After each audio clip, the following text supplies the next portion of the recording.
Hello, everyone. I know it's been a while since you've heard my voice, but I wanted to shoot this very quick video as a source of encouragement.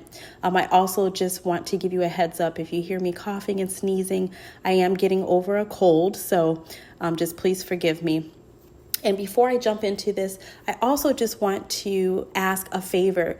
If any of my subscribers on YouTube, or if you're in the Facebook group, if you are in the Dallas area, please shoot me a message or an email and let me know. I would love to connect with you. A few weeks ago, I had lunch with a couple of people from my group, and it was so amazing just to have fellowship and to have support, and also just talk about the different stages that we are in our walk, or our current season, the season that we're in standing. So I would love to connect with you, so please reach out. So let's just jump right in.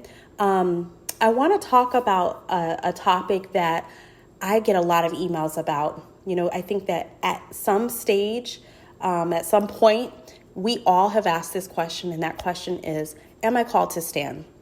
It's typically asked when someone has been standing for a while and they see no movement in their situation. Or maybe it appears that your situation is getting worse. Standing will be one of the most difficult things you will ever endure. But I believe that the vast majority of us are called to stand in the gap for our spouse. So in order to get through this successfully, we have to approach this situation with a set of spiritual eyes. Because if we don't, we may be setting ourselves up for a season of misery. So let's look at 4 different points. Number 1, we need to take inventory. What is God saying to you? Why did God allow the divide? Many of us will find ourselves in a place of separation because one or the other or both spouses have idolized the marriage or our spouse and put our spouses before God. We know God is a jealous God. And if you are truly His, loving someone more than Him is unacceptable. So our order must be divine. Number 2, take action with regard to you. As much as we would like to think that what we're going through is about our marriage, it really is about the condition of our hearts and our spouse's heart, and also the relationship that we have with God. During this time, you really need to get before the Lord. And I mean really getting before Him. That means completely surrendering over to Him. That means seeking His face daily, being in the Word, prayer, intercession, praise, and worship.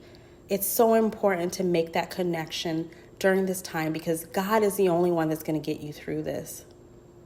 Number 3, Psalm 37:4. Delight yourself in the Lord, and He will give you the desires of your heart. When we seek the Lord during this time, when we continue to praise and worship through the pain, God will give you the joy and peace. When we get to this place, our blessing is on the other side. And I truly believe that. If you can get to a place where you still have peace and joy and your face is upon the Lord, your blessing, your restoration may be on the other side, right around the corner. Number 4, don't ask for victory. Fight from victory. I haven't heard from the Lord. I haven't received the promise. I've heard that, and I've probably even have said that myself. And I'm here to tell you that the day you were married, the day you married your spouse, that was the promise. You have authority in your one flesh covenant as a spouse who is honoring the covenant you made to God. Intercede for your spouse, but do not obsess over them. Pray that God would return them back to Him first. Pray that they would surrender and submit to Him. That's key. Many of us feel that we're in a holding pattern, and if not careful, we can grow resentful, bitter, and unforgiving. Instead of allowing our emotions to take over, stand on God's truth. Stand on the promise. Focus on allowing God to show you what may be hindering you in your restoration. Sometimes our hindrances aren't even a hindrance. Sometimes it's simply preparation.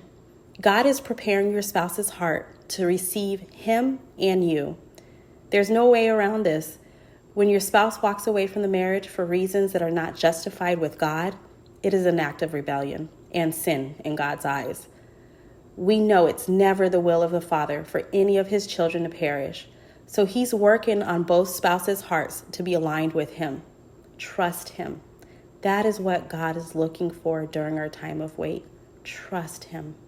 Be blessed.